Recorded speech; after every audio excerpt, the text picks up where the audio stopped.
안녕하십니까. 쇼킹 부동산입니다. 지금 집을 사게 된다면 어떻게 될까요? 피눈물 나게 됩니다. 그런데 여러분께 드릴 말씀이 있습니다. 영상 시청 전에 구독으로 부자 되시기 바랍니다. 제가 가장 신뢰하는 부동산 통계인 3월 아파트 실거래가 지수가 공개가 됐습니다. 서울은 3개월 연속 상승세를 기록했고 경기도는 2개월 연속 상승세를 보였습니다. 자, 4월, 5월 실거래가 지수는 안 나왔지만 솔직히 전 볼 필요가 없다고 생각합니다. 이미 여러분들 다 아시죠? 3월보다 4월이 더 올랐고 4월보다 5월이 올라가는 흐름을 유지하고 있다는 거죠. 지금 올해 들어서 4개월 넘게 회복세를 진행하고 있다는 겁니다. 자, 이 과정에서 무주택자분들, 투자자들이 살만한 매물이 크게 줄어들었습니다. 현재 서울 아파트 초급매 기준은요, 마이너스 19에서 23%입니다. 경기도의 초급매 기준은 마이너스 20에서 25% 수준입니다. 1월까지만 해도 고점 대비 마이너스 35%가 넘쳤어요.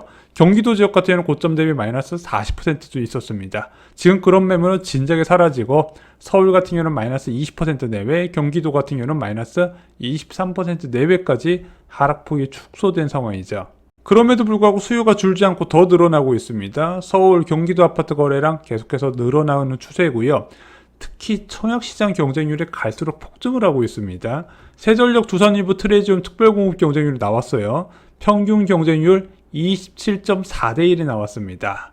주요 지역 청약시장에 과열 양상까지 보이고 있다는 거죠. 올해 초에 쇼킹 부동산에서 강조했던 거 기억나시나요? 예금금리가 떨어지고 집값 회복 기대감이 커지면 사람들은 제일 먼저 분양권을 쓸어 담을 것이다. 그래서 둔촌주공부터 철산자의 장의자의 할 것 없이 전부 다 미분양 물량들 없어져 버렸죠. 그 다음에 어떻게 갈 것이냐? 청약 경쟁률이 치솟는다 말씀드렸습니다. 지금 현재 여기까지 왔어요. 자, 그러면은 청약시장이 과열 양상을 보이면 거기서 끝날 것이냐? 그렇지 않다는 거죠. 기존 아파트 상승세가 확대된다는 겁니다. 그러면은 현재 남은 초급매도 줄어들 가능성이 커진다는 거예요. 무주택 실수요자가 가장 궁금해하는 게 무엇일까요? 제가 멤버십 상담을 통해서 느낀 건데 결론은 궁금해한 것이 한 가지로 압축이 됩니다. 바로 후회하지 않을까요인 거죠. 결론부터 말씀드릴게요. 100% 후회합니다. 두 가지 스트레스가 동시에 찾아오게 됩니다.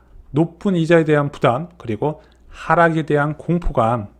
자, 올해 1월에 2월에 집 산 사람들은요, 이미 집 산 거 플러스해서 분양권까지 받으신 분들 멤버십에 많이 계세요. 자, 근데 이제부터 5월 이후에 집 사신 분들은요, 더욱 큰 스트레스를 받을 수가 있다는 겁니다. 왜냐면은 기준금리 3.5% 내에서 제가 볼 때는 반등할 만큼 반등한 지역이 꽤 많이 있다는 거예요. 자, 그러면은 앞으로 부동산 시장이 어떻게 될 것인가? 하반기에는 기준금리 인하 전까지 긴 시간 횡보할 가능성이 있다고 말씀을 드렸죠. 자, 그러면은 내가 특정 지역 초급매라 해서 샀는데 궁금하잖아요. 내가 사고 나서 더 집값이 떨어질 거에 대한 불안감은 누구나 갖고 있다는 겁니다.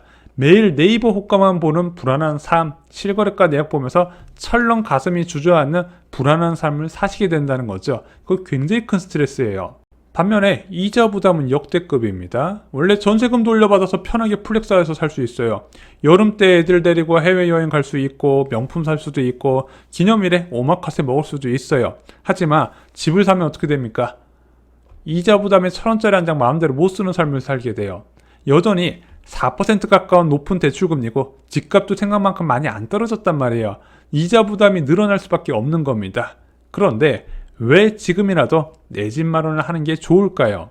자, 안 산다고 생각해 보겠습니다. 대출금리도 높은 것 같고 전세금도 낮아서 집값 못 오를 것 같아요. 자, 근데 현재 기준금리 3.5%죠. 저는 계속 강조드린 게 있습니다. 기준금리는요, 무조건 낮아지게 되어 있습니다. 이거는 조건이 붙지 않아요. 무조건이에요. 시간의 문제입니다. 올해 4분기냐 내년 1분기냐의 문제지 낮아지게 돼 있고 낮아지게 되면 지속성을 갖고 낮아지는 추세를 보이게 될 겁니다. 하지만 많은 사람들은 현재 금리가 영원할 거란 착각을 하게 된다는 거죠. 하지만 이 기준금리 인하는 두 가지의 영향을 주게 됩니다. 먼저 전세값에 영향을 주게 되고요. 두 번째는 투자 수요 규모를 결정하게 됩니다. 자, 이 두 가지 모두 무주택자한테 불리한 상황입니다. 전세값이 급등한다는 얘기고 매매값이 상승을 한다는 겁니다. 전세가격이 올라서 집 살려고 했더니 집값은 더 올라 있다는 거죠. 그래서 기준금리 인하는 임차인한테 불리한 환경을 조성한다고 계속 강조드렸습니다. 자, 2021년에 왜 영끌러가 100만 명이나 됐을까요? 솔직히 2021년 되면 그냥 상식이 있는 사람이면 집값 비싼 거 다 알고 있었어요. 그럼에도 불구하고 100만 명이나 샀다는 거죠. 왜 그랬을까요? 그 당시 전세 가격 변동률이 역대 최고였기 때문에 그렇습니다. 전세 가격이 급등하면서 무주택자를 벼랑 끝으로 몰고 가면서 결국에는 영끌러로 만들게 됐다는 거죠. 이런 이유로 집은 거꾸로 사는 겁니다. 금리가 고점일 때, 전세대출 금리가 높아서 전세 가격이 낮을 때, 주택담보대출 금리가 높아서 거래량이 많지 않을 때, 자, 지금이 바닥인지 아닌지는 알 수 없지만 과거 역사를 보면은 장기적으로 이때가 괜찮은 시기였다는 거죠. 그리고 지금은 1월 대비 분명히 불리한 조건은 많지만 앞으로 장기적으로 봤을 때 이때가 괜찮을 거라고 저는 확신할 수 있다는 겁니다. 또한 실수자의 내 집 마련은요, 적정 시기가 존재합니다. 저희 쇼킹부동산 가족분들은 좀 남성 비중이 굉장히 많은 편이에요. 가장이시잖아요. 저희가 작년부터 강조드렸던 게 있습니다. 아무리 늦어도 초등학교 고학년 이전에는 내 집 마련을 하시라고, 그래서 주거의 안정성을 만들라고 계속 강조를 드렸습니다. 뭐 초등학교 입학할 때 만들면 더 좋지만 아무리 늦어도 초등학교 3, 4학년 전에는 마련하시라는 거죠. 자, 왜 그러냐? 적어도 이때까지는 마련을 하셔야 그 다음에 본격적으로 들어가는 교육비를 감당할 수 있고 노후 대비도 할 수 있는 겁니다. 원래 주택을 마련하게 되면 3년에서 5년까지는 굉장히 힘든 시기를 보내거든요. 그 이후부터는 좀 나아져요. 왜? 소득이 많이 증가하니까. 그래서 빨리 내 집 마련하고 주거 안정성 꾀한 다음에 자녀들한테 교육비 투자하시고 노후 대비에 힘을 쏟으시라는 겁니다. 그게 빠를수록 좋은 건데 자꾸 바닥을 잡는다고 미루시지 않으셨으면 좋겠다는 거예요. 내가 사고 나서 더 떨어질 거란 공포에 바닥에 사고 싶어하는 거 잘 알고 있습니다. 누구나 다 그렇죠. 하지만 바닥을 누가 알겠습니까? 올 1월 달에 바닥이니까 집 사라고 했던 사람 들어보신 적 있으세요? 없으실 겁니다. 쇼킹부동산도요, 2월 초가 되니까 이제 더 안 떨어지니까 빨리 사시라고 말씀드렸어요. 그 정도로 알 수가 없는 겁니다. 자산가격 바닥은. 그리고 내 입주 가능일과 맞추기는 더 어려워요. 그냥 때가 되면 자연스럽게 사셔야 된다는 거죠. 또한 내 집 마련은 장기적으로 접근하시기 바랍니다. 지금 여러분들이 집 사시고 몇 천만 원 집값 떨어질 수도 있고 오를 수도 있어요. 그건 아무도 모르는 겁니다. 하지만 장기적으로 보자 이거죠. 자, 2021년 7월에 집값 고점이 있었습니다. 그리고 나서 2년 뒤에 여러분들이 매수를 하시게 되는 거예요. 벌써 고점 찍은 지 2년 됐죠. 그리고 1주택자 비과세 요건이 갖춰지는 입주 2년 차가 될 때는 2025년 6월입니다. 고점을 찍은 지 4년이 되죠. 자, 그러면은 4년의 시간 동안 무슨 일이 있는지 한번 예시를 보자 이겁니다. 자, 2019년 화재의 분양 청량리역 한양수자인 192 기억나시나요? 자, 1152세대의 주상복합. 자, 분양가가 얼마였냐? 전용 84제곱미터 기준으로 8억 5천부터 10억이었습니다. 주로 9억 전후로 분양가가 형성이 돼 있었죠. 자, 이 아파트 분양 청약 경쟁률 어느 정도 나왔을까요? 4.2대 1이 나왔습니다. 왜? 이 당시에도 9억 정도 되는 분양가에 각종 호재가 몰려있음에도 불구하고 청약 경쟁률이 저조했다는 거죠. 자, 그럼 2013년 지금 이 단지를 9억에 분양해 보겠습니다. 어떻게 될까요? 난리가 나겠죠. 4년 전엔 분명히 고분양가였거든요. 4년 전에는요, 정부의 고가주택 기준이 9억이었어요. 근데 현재는요, 9억이라는 아파트 가격은요, 특례 보금자리론 기준입니다. 공적 모기지의 기준이라는 거예요. 고가주택 기준이 12억으로 올라간 상황입니다. 4년 만에 그렇게 많이 변한 거예요. 4년 동안 무슨 일이 있었을까요? 여러분들의 소득이 증가하고 유동성이 더 늘어났습니다. 4년이라는 시간은 이렇게 긴 겁니다.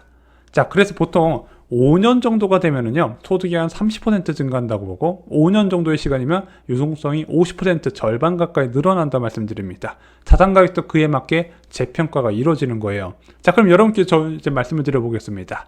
지금 주택 매수해서 2년 뒤에 현재보다 더 폭락할까요? 고점 찍은 지 4년이 됐는데 물론 알 수는 없겠죠. 자, 그럼 한 가지 더 질문해 보겠습니다. 2년이 아니라 지금 매수해서 4년 뒤에 판다면 현재보다 더 폭락해 있을까요? 고점 찍은 지 6년이나 지나 있습니다. 이 정도 되면 소득은 한 35% 증가할 것이고 유동성은 60% 늘어나게 될 겁니다.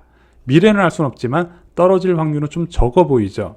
현장에는 아직도 기회가 있습니다. 저희가 3월 23일 올린 글이 있습니다. 네이버 부동산이 절대 다가 아니라고. 직접 가보지 않으면 알 수 없는 좋은 기회 여전히 많이 숨어 있습니다. 거래가 없는 단지에 찾아가서 기회를 만들어 보시기 바랍니다. 자주 방문해 보시고요. 금매를 가져오면 복비도 더 준다고 한번 딜을 넣어 보시기 바랍니다. 그렇게 기회를 잡으셔서 여러분들의 소중한 가족에게 내 집을 선물하시기 바랍니다. 자, 현재 어려운 선택을 해야 되는 실수자를 위한 조언, 쇼킹 부동산 서적, 부자들의 부동산 노트에 지금 움직여야 되는 이유와 또한 역전세대란의 집값 하락 예상 지역 모두 포함해 두고 있습니다. 자, 이 서적이 아니더라도 가까운 부동산에 방문을 하셔서 일단은 시작을 해보시기 바랍니다. 저는 여전히 좋은 기회가 남아있다고 생각을 하고 장기적으로 괜찮은 내 집 마련 시기라고 생각을 합니다. 이상으로 영상 마치겠습니다. 좋아요, 구독, 공유 꼭 부탁드립니다. 감사합니다.